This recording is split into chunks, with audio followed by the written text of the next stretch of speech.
It's really an honor to introduce Dr. Robert Schneider to speak with us this evening. Dr. Schneider is an internationally recognized physician, scientist, teacher, and leader in mind-body medicine.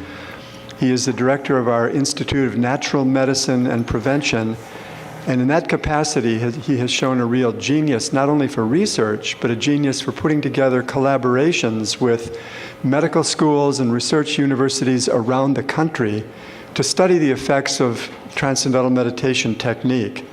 And those research collaborations have been supported by more than $25 million in funding from the US government's National Institutes of Health.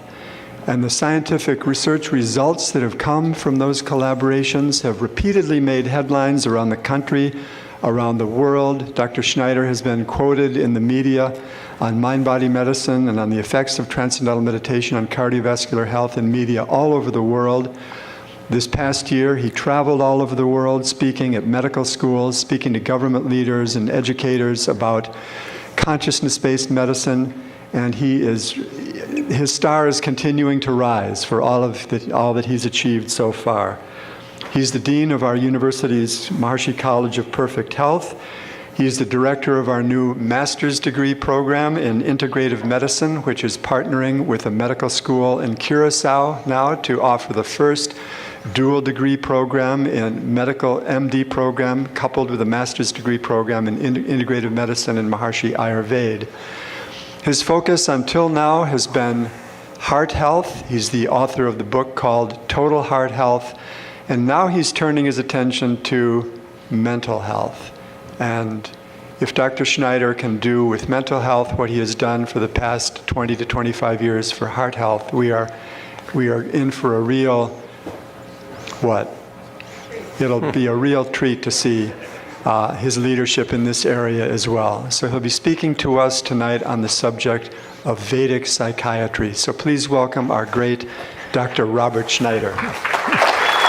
Thank you, Craig, and good evening, everyone. It's a pleasure to be with you here tonight to discuss this idea, this paradigm of total mental health, how to heal your emotional heart, based on this emerging field of Vedic psychiatry.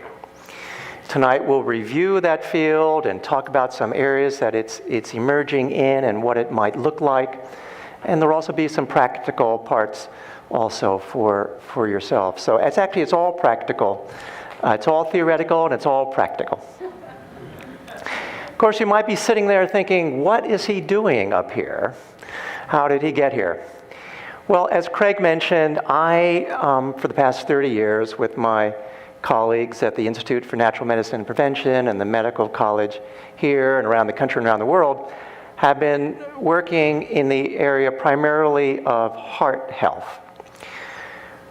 One of the things that I've discovered in those 30 years about heart health is that mental health disorders double the risk of cardiovascular disease.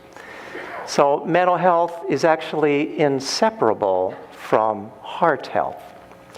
If you want to cure one, you have to cure the other. And the brain-heart connection is very well described in modern physiology. The brain and the heart are connected largely by the nervous system, and they communicate back and forth to each other. Besides heart disease, mental stress and mental disorders, in some sense, afflict almost everyone in the country and perhaps the developed world. A survey by the American Psychological Association in 2013 pointed out that almost everyone in the past month has either felt irritable, angry, lacked interest or energy, were nervous or anxious, felt overwhelmed, tired, or depressed. Anyone in that category here over the past month? So this is an important issue for all of us.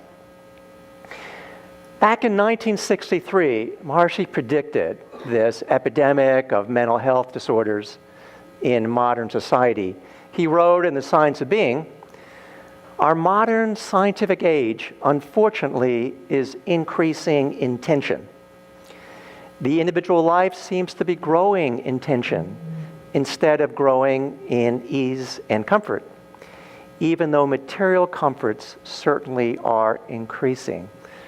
And since the 1960s, there's been an increase in the prevalence of mental health disorders around the world. Now let's look at the Ayurvedic perspective. We talked about the modern perspective of brain and heart being separate but connected. In the Ayurvedic perspective, from Charak Samhita, the chief textbook of Ayurveda, Hridaya, or the heart, is the center of psychological functions. The heart, seated in the chest in Ayurveda, is the seat of mind, emotions, intellect, ego, and soul, or Atma. So in the Ayurvedic perspective, there's no difference between the physical and the emotional heart. So it's no wonder that one would influence the other. Therefore, Vedic psychiatry is Vedic cardiology. And let's face it, there's no way around it. We've all got to heal our emotional hearts. So how are we going to do that? Well, there's always Sigmund Freud, who's largely credited with discovering and founding the modern field of psychiatry in the early 20th century, and largely credited with beginning the field of psychotherapy back in the early 20th century. Since Freud, there have been many other modern physicians and psychologists who have developed, Jung and many others after that. I have no qualms, or I respect Dr. Freud. Actually, I was invited to speak at Sigmund Freud University in Vienna about a year and a half ago, here with my colleague, Dr. Rainer Pischa. And what we spoke about to the successors of Sigmund Freud, that yes, we understand that Dr. Freud discovered that there are deeper levels of the mind, and those deeper levels of the mind were important for mental health and physical health. However, we thought, not just we thought, however, there are descriptions of deeper levels of the mind than Sigmund Freud described, and to the transcendental level of the mind, and that this fuller potential of the mind even had greater possibilities for creating health and well-being. And I talked about how Ayurvedic psychiatry was not discovered in the early 20th century, but Ayurvedic psychiatry has been around for thousands of years and has talked about mental health disorders, has talked about psychotherapy, and talked about a wide range of therapies to create total mental health, and predated Dr. Freud by millennia. And actually, I think, and I'm going to try to persuade you tonight, that the Ayurvedic perspective of psychiatry is the most complete description that we know of anywhere. Over the years, I've had a chance to work with leading Ayurvedic scholars to study and try to uncover this area. I want to emphasize that it's still a developing field, and there are a number of people, some in this community, who are working on this field of Vedic psychiatry and psychology. Here I was discussing the topic with Dr. B.D. Triguna in his office in New Delhi, one of the greatest Ayurvedic physicians in the world. And this was in one of the last years of his life. And it was a lot of fun having his blessings for this whole initiative to bring out total heart health and total mental health in light of this traditional Vedic knowledge. So what's the key point from Ayurveda? The key point is the big three. From the point of view of this ancient and holistic science of Ayurveda, there are three main components of the human organism, three main components of all of life: body, mind, and soul, or Atma. And these three are like a tripod. They're interdependent and each essential. In modern medicine, we've largely concerned ourselves with the body. And Maharishi is very strong to point out that Ayurveda in modern times has largely lost the Veda, largely lost the knowledge of the soul or Atma or the unified field. And the knowledge of mind and its interrelationship with body and soul or the unified field has been largely lost, I think, in Ayurveda and modern medicine. And putting them all together has been rare. But tonight we're going to try to do that in the spirit of Charak Samhita, the text of Ayurvedic psychiatry. There's a specialty in Ayurveda described by Charak. That specialty is called Sattva Vijaya. Sattva means the mind, and Vijaya means knowledge. So this is the specialty of mental health, which has been described for time immemorial. And there are specialists in mental health, and these specialists are called Tadvidya Seva. Seva means service, and Tadvidya having that knowledge of Sattva Vijaya. So we know that there is in this, what's said to be this eternal knowledge of natural law, the field of mental health and mental health specialists.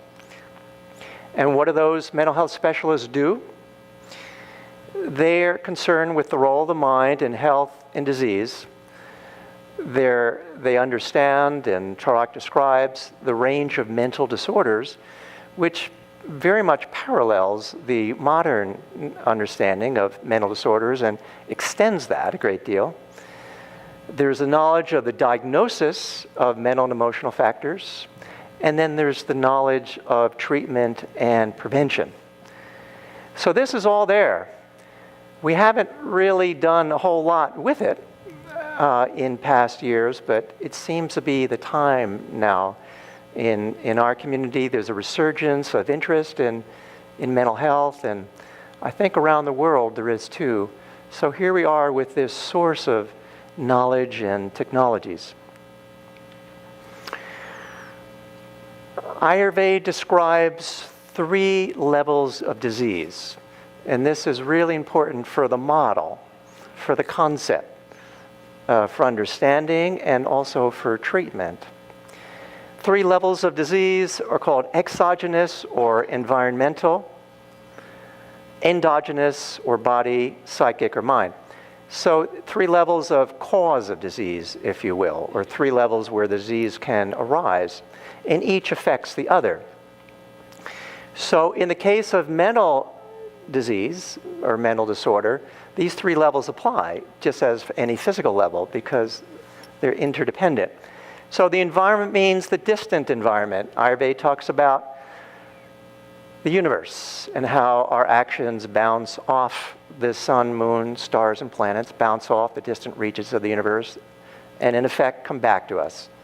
This is the field of Jyotish or karma or Vedic astrology. But in this case, using scientific language, that is scientific language, but using this scientific language, it's the environment, because those planets and sun, moons, and stars, they're millions of light years away. But they affect our brains and our physiologies and our health. That's one level of all disease and all health. Second level is endogenous. That's the body. That's the doshas. That's physiology. This is what we usually think of when we think of Ayurveda. Oh yeah, I know Ayurveda, all about the doshas, and all about herbs and panchakarma. That's true, but it's a partial picture. And I think Ayurveda has been badly misunderstood in modern times. And now we're trying to expand that perspective. So that's a part, but 1/3. The third level of the Ayurvedic description of the cause of disease and what must be considered for any health is the mind level. And state of mind or state of psychological stress, and they call the mind manas. So you have manas or mind, body, and environment. The 3 levels have to be considered for diagnosis and treatment, or else you're incomplete. These are the 3 levels of treatment that correspond to the 3 levels of cause. on the environment level of treatment described in the Ayurvedic text. In Sanskrit it's called Daiva Vyapasriya. Daiva or Deva, the laws of nature in the universe that are expressed or embodied in the grahas, in the planets, the sun, moon, stars, and planets. And then there's other elements of the environment, our physical environment, our built environment. But that's mainly from the cosmos affecting us, and that we must treat that level, or else we're going to keep having disease. Yukti Vyapasriya is that level of treatment which has to do with the body. This is the rational, logical. To do the questionnaire, my vata is out of balance, so I've got to do a vata pacifying diet. I've got to do a pitta vata program. And that's true. I want to keep emphasizing that's a major part. That's 1/3. Necessary but not sufficient. Third level of treatment in Ayurveda is called Sattva Vijaya. This is going to be our main focus for tonight, and then secondarily we'll do the environment. The body has been talked about so much, the body therapies, and also because of limitations tonight and because the Sattva area is so new and emerging, we'll focus mainly on it tonight. These are the psychological or the mind therapies to directly affect the mind. But I want to reemphasize that all three affect all the other ones.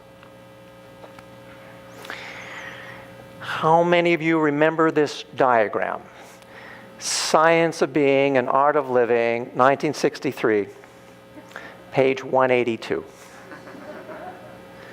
How many of you have looked at the Science of Being by Maharishi in recent years? I have. I really like the Science of Being, and I really like Maharishi's writings there. And in his chapter on health, this is the diagram that he drew.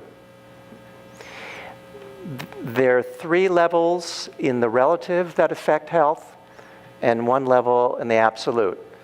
That makes 4 domains of health. In the relative, there's the field of the surroundings, the environment.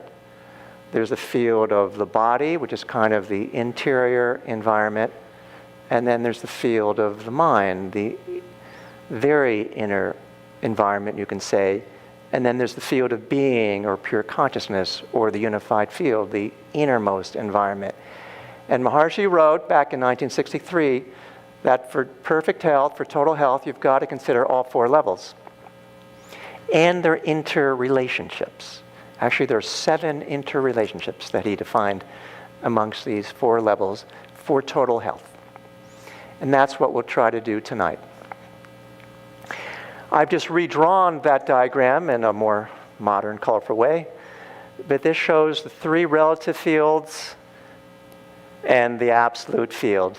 Environment, body, mind, their interdependencies, and their connections with that source of intelligence of the mind, which is the same source of intelligence of the body, and it's the same source of intelligence of the environment.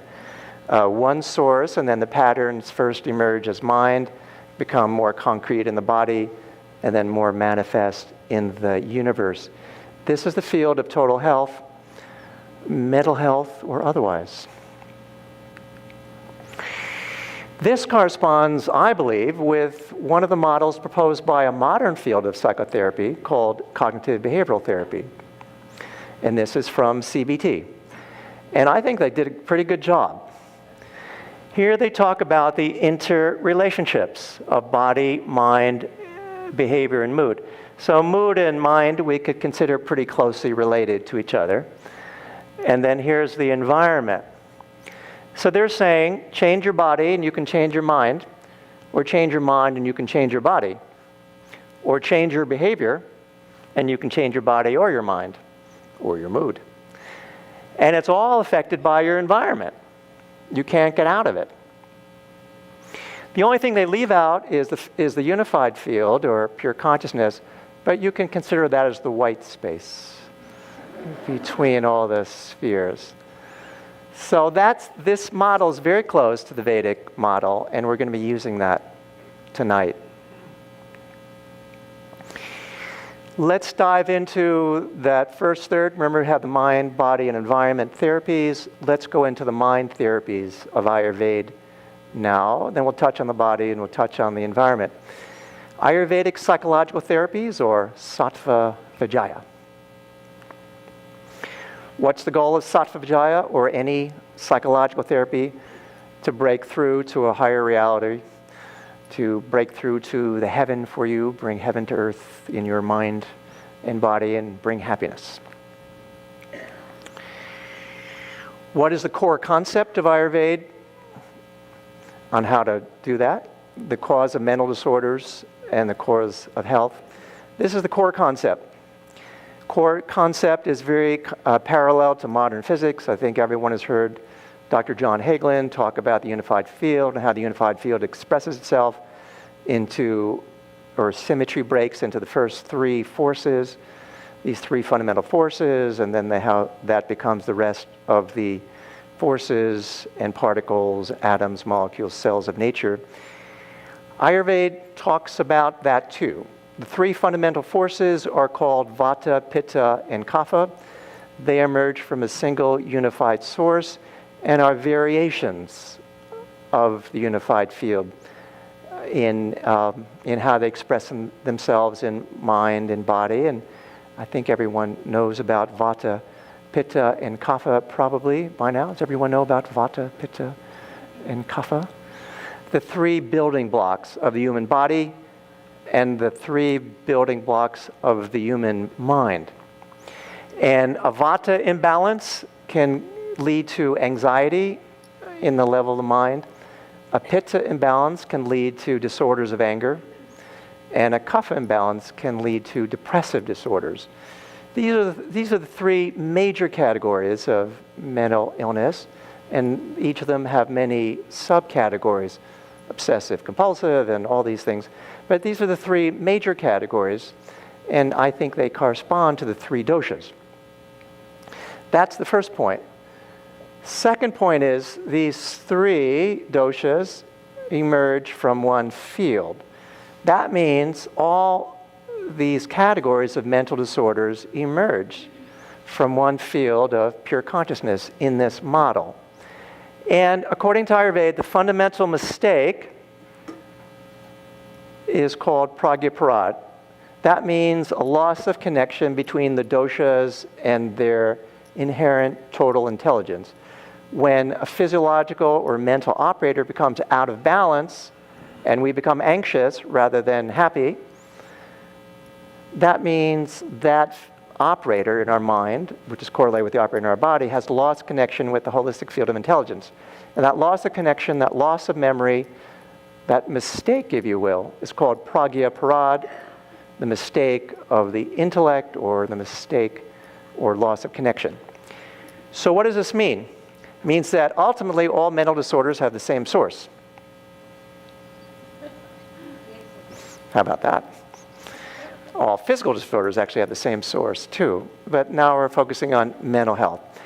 And it means that anxiety is a Vata flavor of pragyaparad. Anger is a Pitta flavor of pragyaparad. And depression is a Kapha flavor of pragyaparad. And all the therapies of Ayurveda, whether they're mind, body, or environment therapies of Ayurveda, all have the same goal, all have the same objective of returning one's mind, the patient's mind, the client's mind, your mind, our minds, to the source, reconnecting, reversing pragyaparad, reconnecting to the source. So the physiological therapies all have that objective because that's the only way to heal, ultimately. If that's the ultimate cause, that's the only way you can have ultimate healing. So the physiological therapies, the environmental therapies, and then the psychological therapies of Ayurveda that we're focusing on tonight have that as their goal. So how do they do that? Well, here are the psychological therapies as described in Charak Samhita, the chief Ayurvedic text, and supported by the other Ayurvedic texts. 3 levels of treatment. And there's two subdivisions in each level. The first is more of a surface level of treatment, and then there's the deeper and the deepest. On the surface level, or what I'm calling more the surface level, it's parallel, I believe, to what in modern terms we would call supportive and behavioral therapy. In Sanskrit language, it's called dharya. Dharya is roughly translated as patience and calmness. And then sadvritra is conduct or behavioral therapy. We'll talk about that more in just a minute. But to continue the overview, the deeper levels, understanding and knowledge, gyan and vigyan, and the deepest levels, transcending, samadhi, and remembering who you really are. Now, I don't want to downplay the physiological therapies of Ayurveda as part of this total matrix of mental health. It's just not our main focus for tonight, and there's been so much taught and practiced in the physiological therapies. But I do want to express an experience that I had showing how potent these therapies are for mental health, which sometimes we forget. A few months ago, I did panchakarma, kind of an intensive panchakarma, and I was doing purgation, fairly intensive elimination therapy. I felt like I lost about 10 pounds that day, eliminating toxins and ama. And then I was sitting there checking in with my Vaidya, my Ayurveda consultant, and he said, "Your mind just changed. Your state of mind just changed." And I said, "Yes, you're right. My state of mind just changed simply by physical elimination therapy." So that's part of the mix. That is part of the mix. But now let's dive into the psychological therapies. We did the overview a few seconds ago. Now we're doing level one. This more immediate level. I don't want to say superficial, but more immediate relative level of supportive and behavioral therapy. And again, that's called dharya, patience or calmness. And Charak says illness due to desire or frustration, illness due to frustration or anger, due to grief or depression, fear or anxiety, those are vata, pitta, and kapha kinds of mental health disorders, should be treated by consolation, tranquilizing methods, and merriment. So this consoling, this interpersonal tranquilizing, if you will, they're calming therapies, may be thought of as similar to modern supportive therapy, a term used in modern psychotherapy. And in this view, the purpose of this kind of therapy is to support a patient's ability to cope with stress.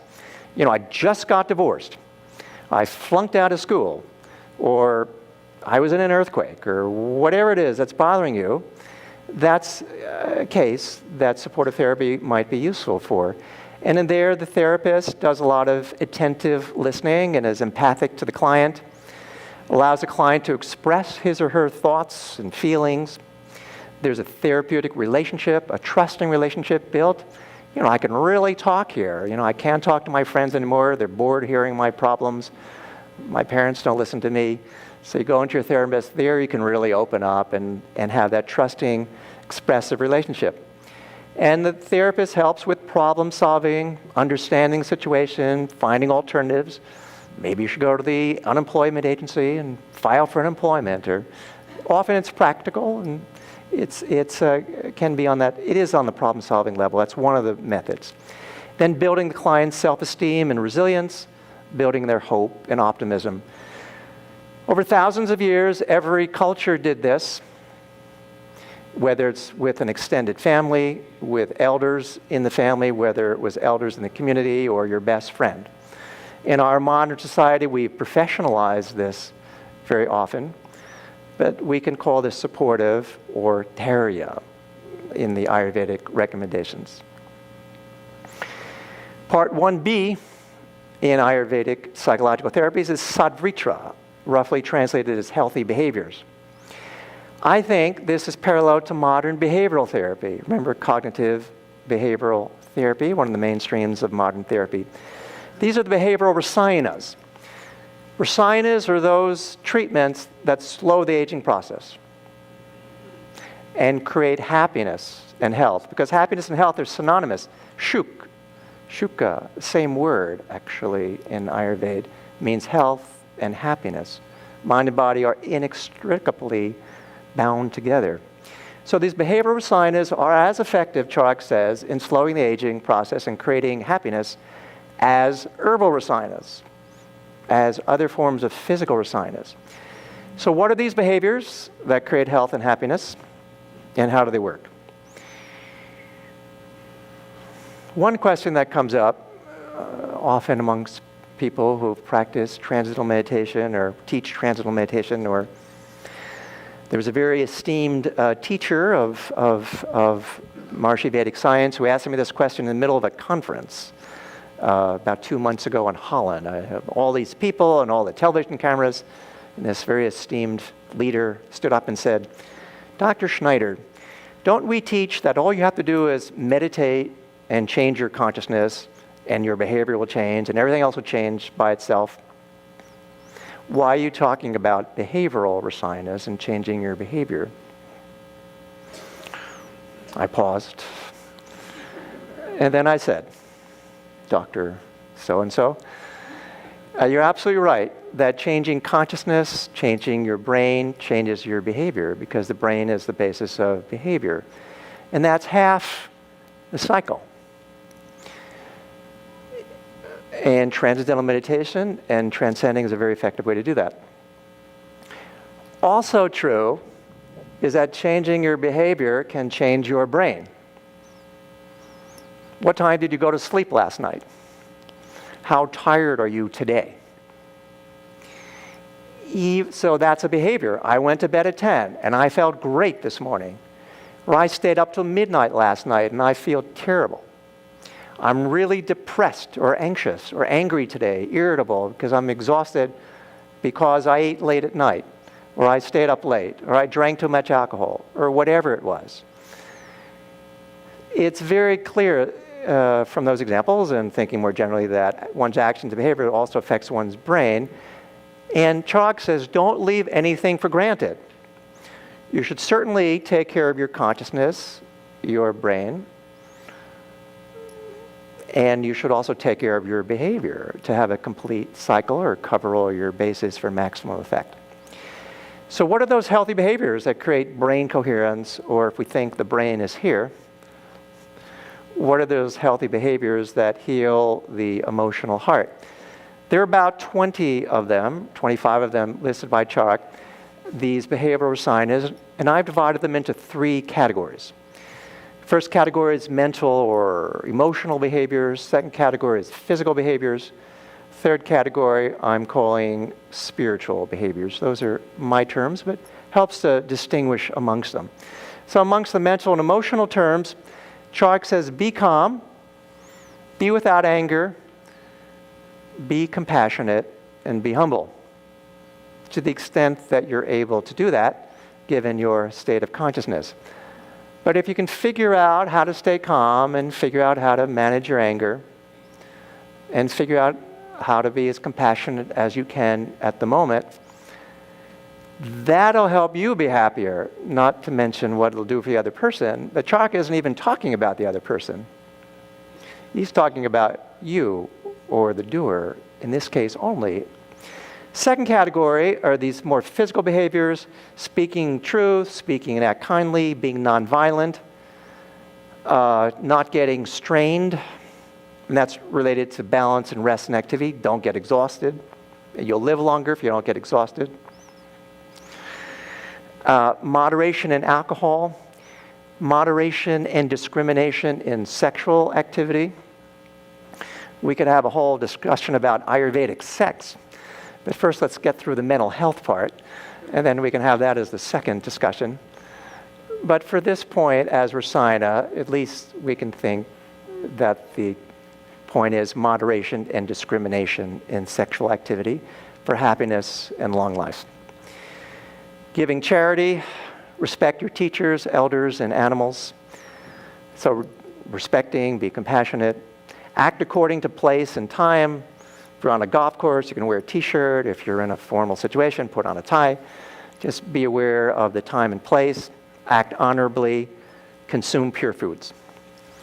Third category of health, mental health promoting behaviors. That's why we're doing this. Meditate and engage in spiritual knowledge and practices. We can say according to your tradition, but engage in spiritual knowledge and practices that'll help you be happy. I know Raja Peter has this course going on here, Total Knowledge. Anyone taking the Total Knowledge course here? How do you feel after one of his classes? Do you feel any happier, any better? That's an example.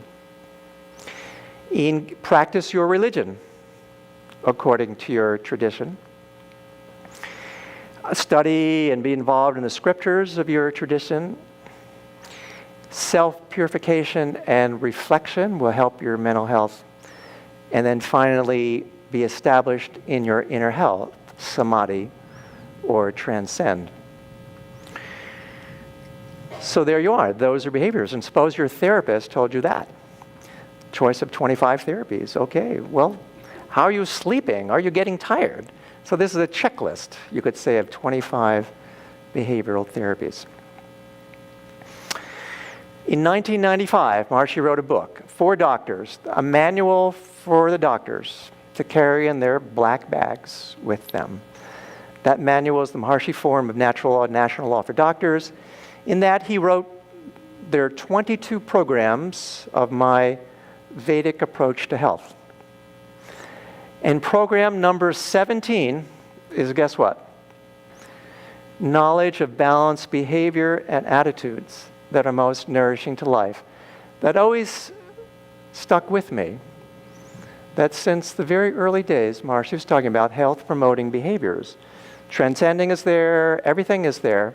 But one of the 22 programs, remember we had the 20 approaches of AyurVeda, this is the 22 approaches. Number 17 is behavioral therapy.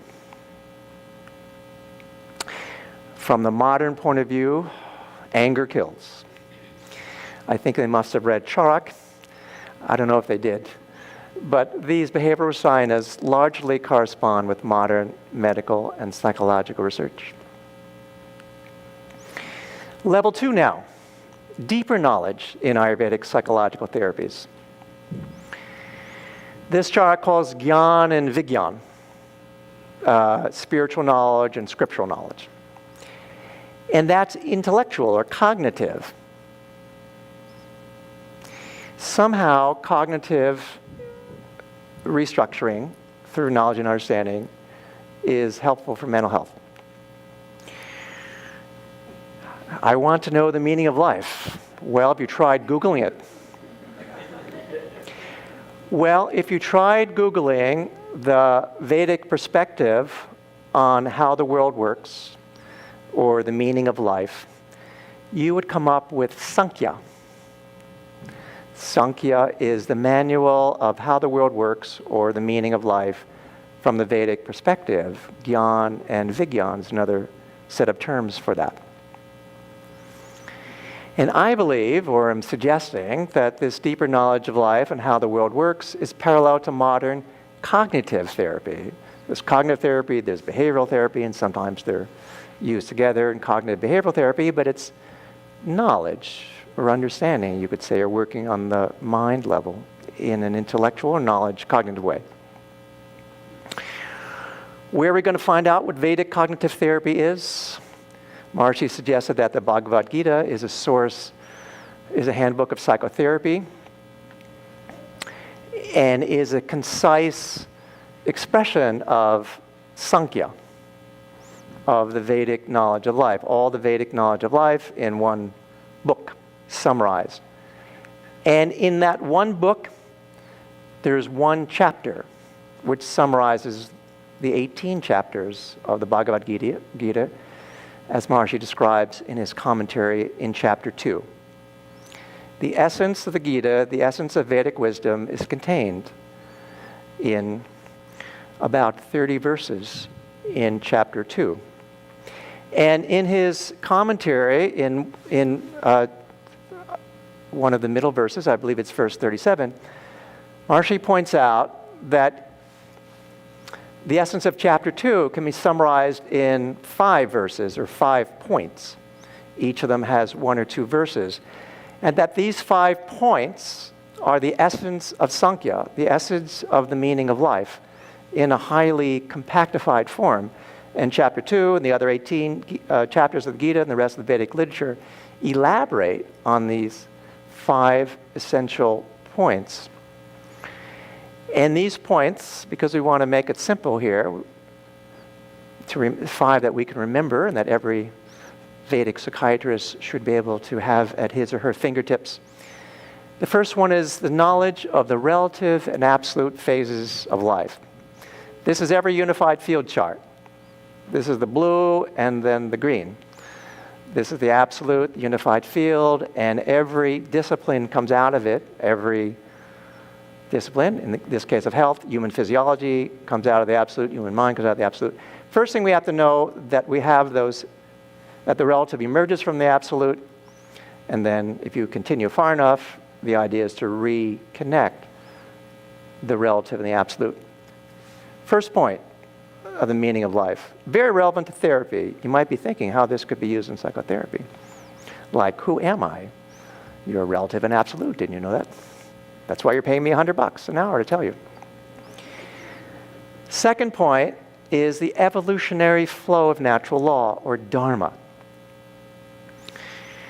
The absolute flows into the relative, you could say. The pure potentiality of natural law in the unified field expresses or manifests, moves or flows. This expression is this dharma, the moving or flowing of natural law. And the purpose of life is to engage in that flow of natural law to its full extent. And where's natural law flowing? Natural law is flowing back actually to its source, from absolute infinity into the relative back to infinity. There's a lot that one can amplify in that. You can take the total knowledge course, and you should, and come to MUM and get a bachelor's, master's, and PhD. But these are the essences that Maharishi points out. And a subsidiary point of that is kindness of nature. That nature is only flowing in one direction. Dharma only flows in one direction.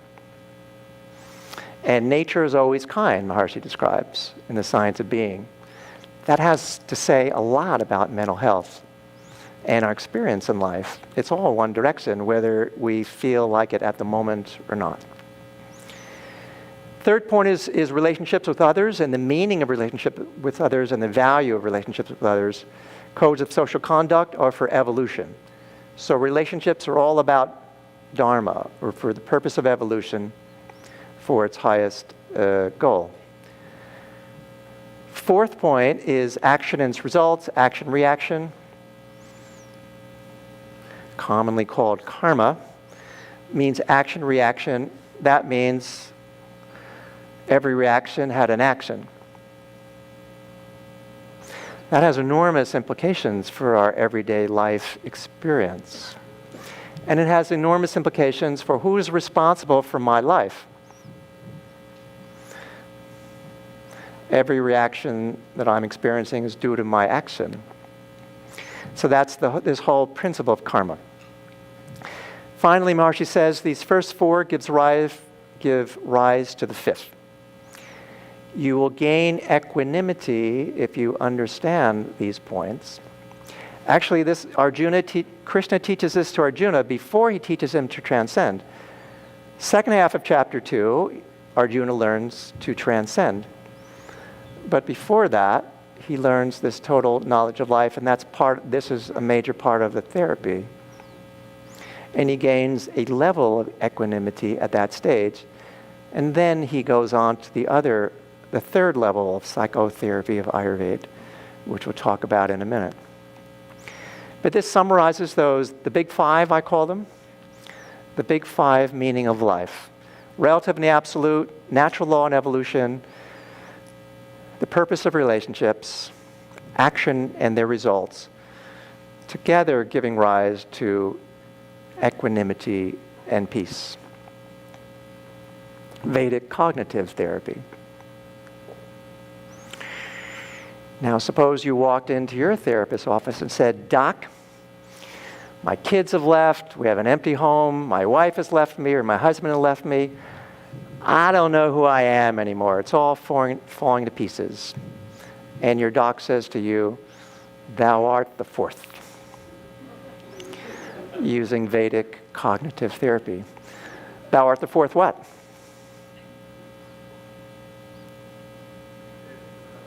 You could say fourth state of consciousness, waking, dreaming, sleeping, and transcendental consciousness. That's true. And then also remember the four domains of health: environment, body, mind. Thou art the fourth. Thou art the transcendent, ultimately. Thou art universal, immutable.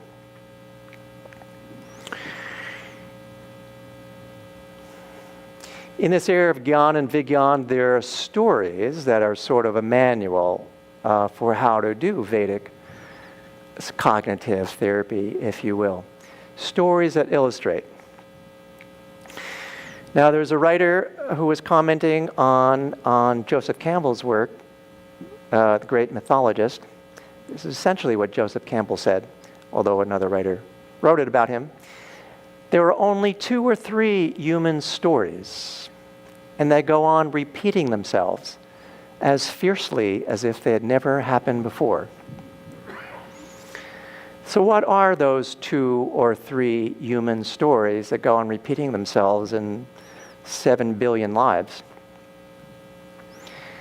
From the Vedic point of view, there aren't 3. There are 2 main stories. There are many shorter stories in the Vedic literature, the Puranas and other stories, but there are only 2 big stories. The 2 big stories are the Ramayana and the Mahabharata. 2 epic stories. Joseph Campbell would call them myths, not that they weren't true, but in the sense of archetypal stories, in the sense of universal stories that illustrate universal principles of natural law and human life in every time and every place. Now, I had a chance to discuss some of these ideas with Dr. Tony Nager, Maharaja Adiraj Rajaram.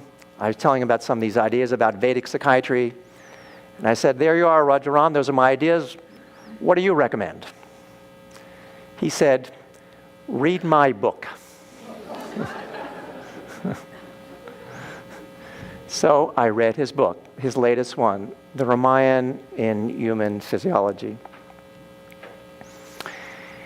And in his commentary on the Ramayana in light of human physiology, Dr. Tony Nader, the great neuroscientist and leader of Maharshi AyurVeda, says, as every individual goes through different phases of personal evolution, facing the situations and circumstances of daily life, including both health and disease, they are experiencing the Ramayana within their own physiologies and psychologies. Actually, I inserted the word psychologies there, but I asked him if it was okay. He said, yes, that's okay. And he describes that in other passages. So the main point here is that the Ramayana is everyone's story. And I know there's a great interest in the Ramayana in this community. Michael Sternfeld has talked a lot about it, and others. Here we're looking at Dr. Tony Nader's perspective and how it might relate to our own mental health. This is the path of Ram. This is the story on the surface level. Ram is living a perfectly wonderful life, growing up, has a great childhood. All of a sudden, there's some problems in his family. His mother or stepmother gets mad at him, there's jealousy. He gets thrown out of his house. First step of his journey, and then he goes throughout India. He goes into the forest, he leaves his whole family, leaves his brothers, leaves his parents, although he's able to go with his wife and younger brother. And then he travels throughout, and he meets all these trials and tribulations, all these dragons or all these rakshasas. He has to fight them all. Loses his wife along the way. His wife, well, I wouldn't say his wife ran away with another man, but another man stole his wife. He goes to the depths of despair. What do I do now? And then Hanuman comes along. Hey, I found your wife. Ah, okay, let's go save her. And then he has the huge battle, wins the battle, goes home. Leaves home, goes home. Leaving home, he meets the trials and tribulations of the world. And then he returns home. There's a few problems along the way. He loses his wife again. Gains his wife, loses his wife. So there's a series there. Now, Dr. Tony Nader says there's a physiological level of the story. Every step in Ram's path, 30-odd major steps in that story, correspond to a step of brain development. That's the whole point, the Ramayana in human physiology.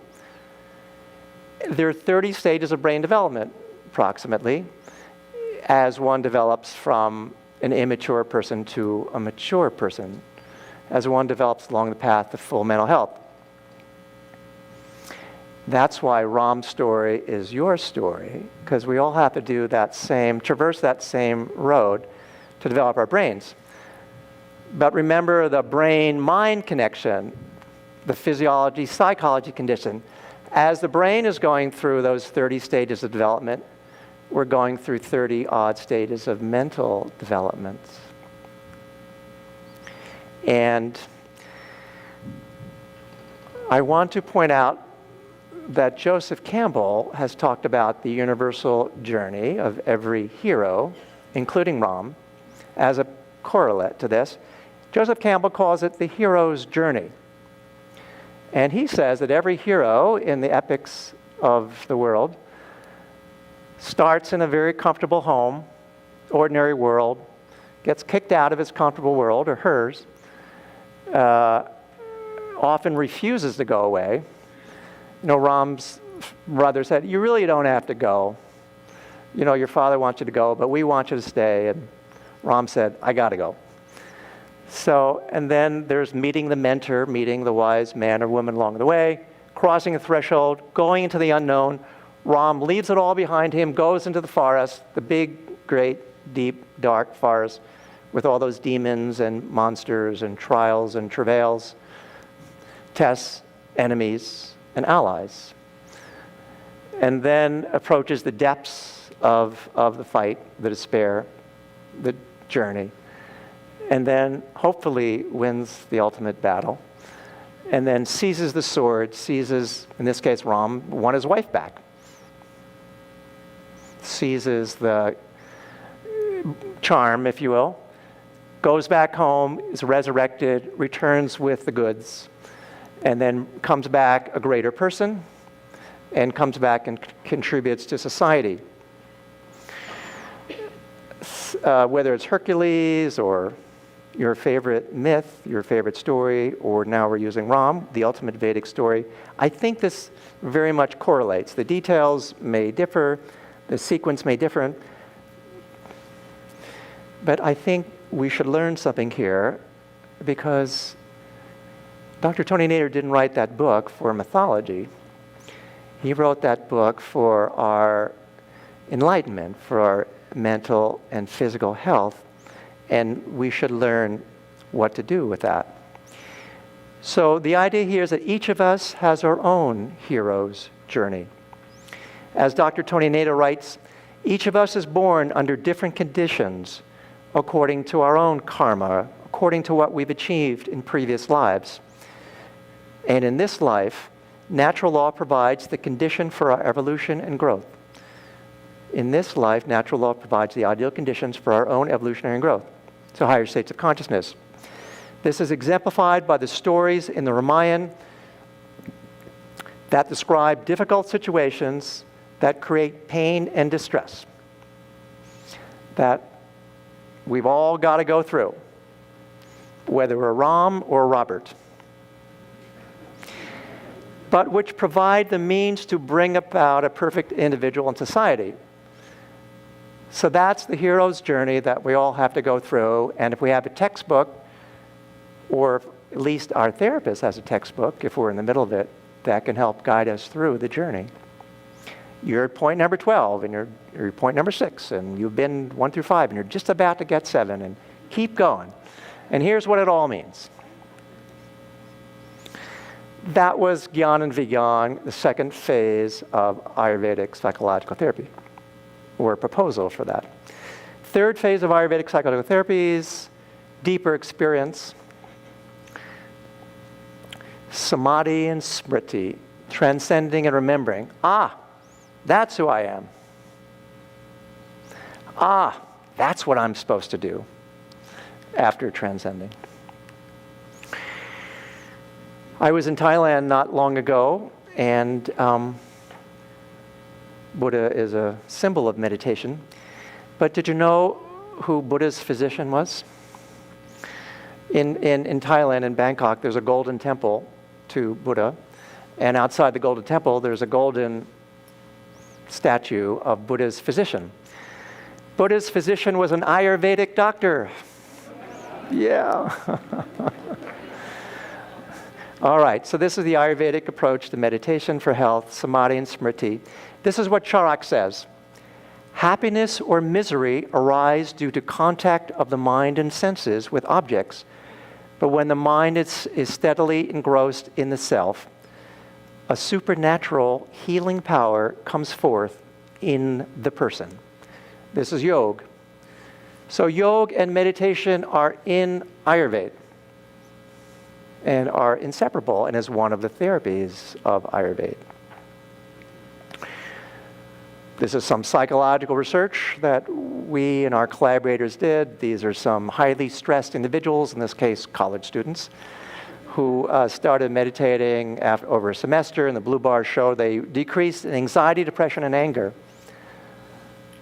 One technique decreased vata, pitta, and kapha, common cause of anger, anxiety, and depression, pragya. They also increased in coping ability, their blood pressure went down, and I think everyone knows that people transcending regularly who have heart disease have lower rates of heart attack, death, and stroke. That's associated with reduced mental distress. They're healing their physical and emotional hearts simultaneously.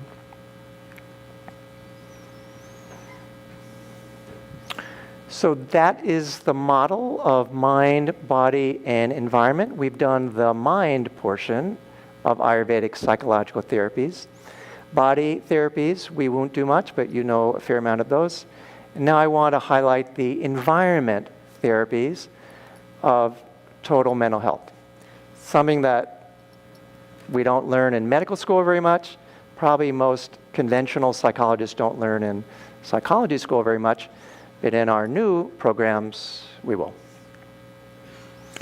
Here's the Vedic view of the environment, the environmental dimension of your health. So here we are. In the center, we have self, innermost self, mind, and body. And if you're a holistic practitioner, mind, body, spirit, you go around the country, you go around the world. There's so many holistic people now, and they all say, okay, we're mind, body, spirit people. That's great. But what about the other 5 layers of health? What about the sensory environment? What about the built environment? What about the social and collective consciousness environment? What about the distant environment? Where are those 5?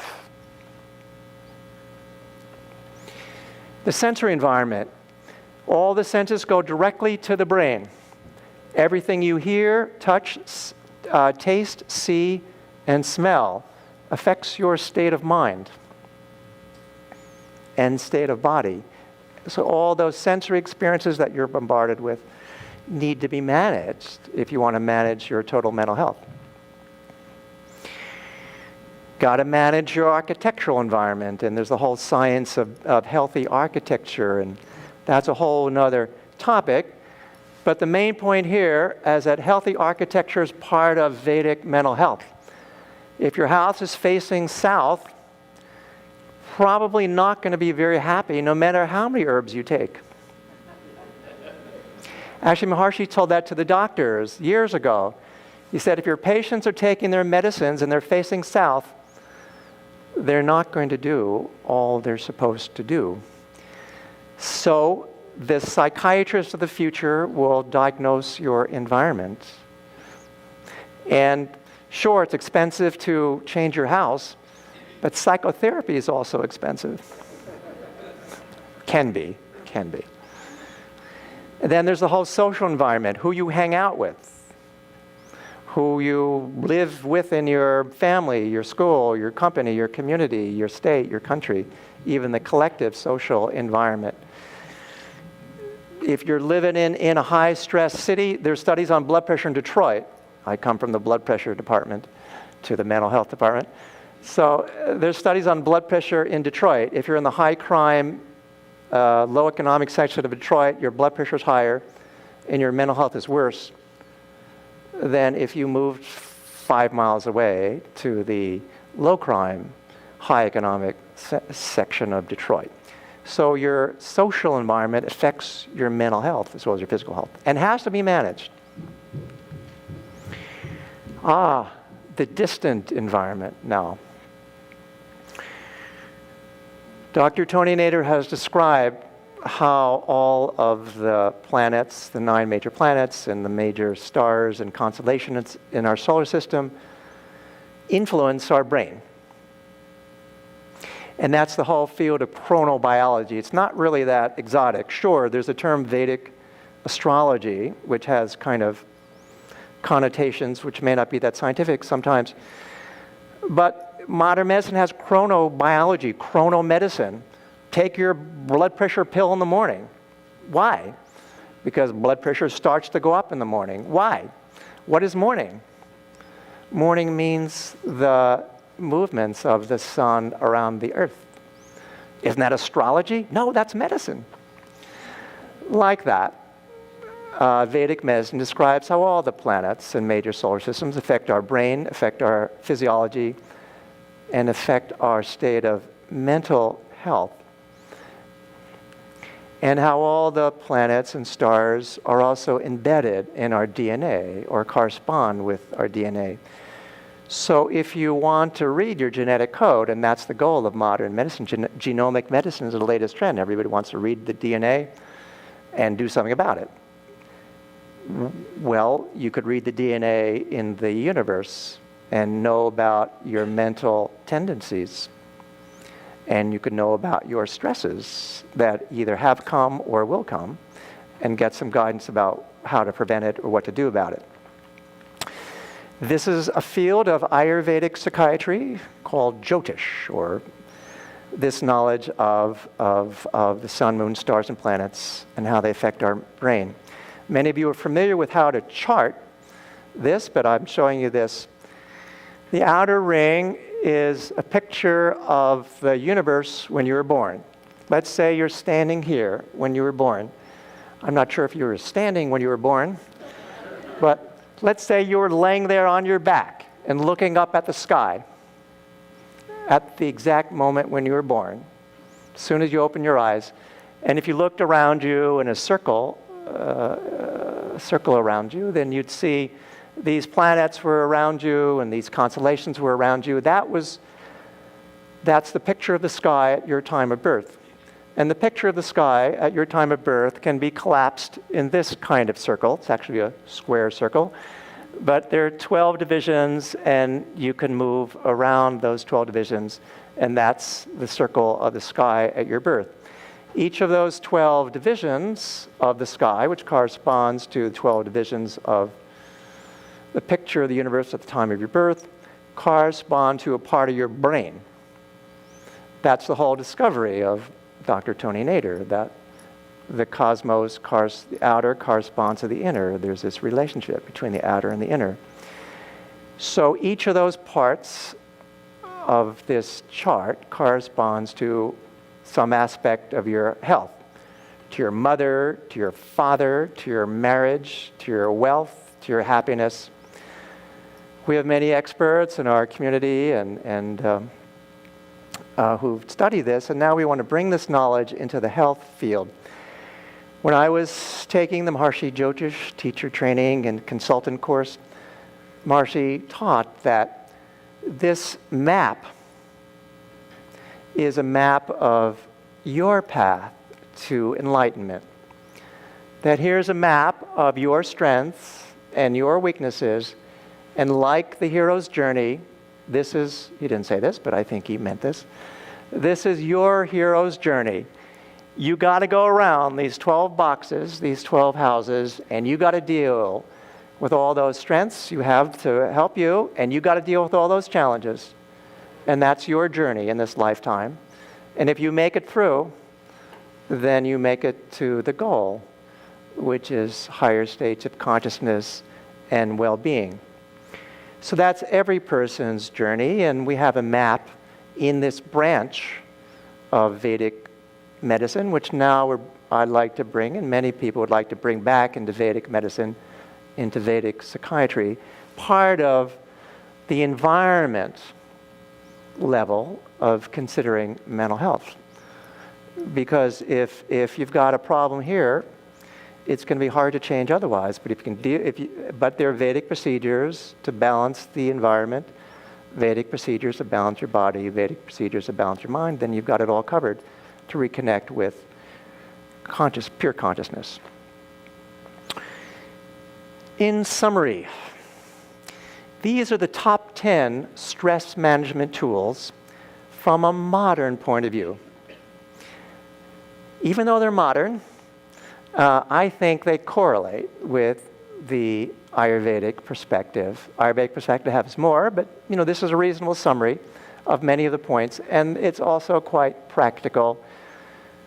The third advantage of a list like this is that most of these have scientific research supporting them. So first tool, technique, relax. Relax. The Vedic technique of relaxing, I think, would be meditation, and a lot of research on transcending meditation for relaxation. A lot of other things happen too, but relaxation is one of those for stress management. Second tip or tool, exercise. A lot of detail on that, but move. Third, sleep. All these are improving your mental health. Go to bed. Close your eyes. Fourth is eat, particularly eat well. Next is get organized. Organize your space. That's part of managing your environment, I would say.